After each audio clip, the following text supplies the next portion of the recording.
jamaa yenu huko kwa lunches ndio mnataka kukunywa chai.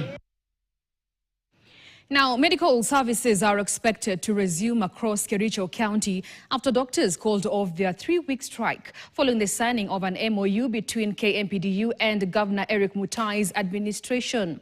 The industrial action had disrupted healthcare services in public hospitals, leaving thousands of patients without treatment and forcing many to seek care in private facilities. The agreement signed addressing the key issues that prompted the strike, including the payment of a salary for 8 doctors, a promotion framework, and the resolution of concerns over medical insurance.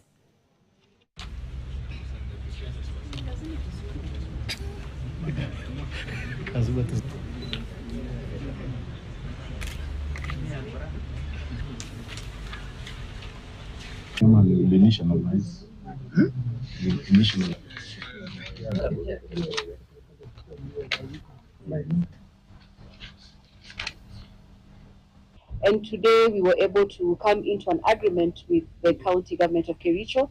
We were able to discuss the deliberating issues that we had given the county. One of them was the payment of salaries of the 8 doctors, which we have seen. Payment has already been effected, and towards the end of this month, we expect that they get their salary arrears.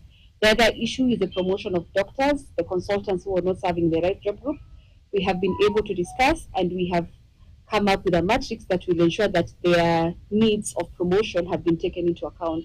The other issue is the issue of insurance, which we have been able to agree, and the county is willing to take care of the doctors' needs. We are in agreement that the doctors will go back to work with immediate effect, and that issues that are in the agreement will be fulfilled by October 31st. All the issues that were raised, the 7 issues which we had a dispute in, will have been looked into and will have been cleared by then. Moving on, a section of civil society organizations from Kisumu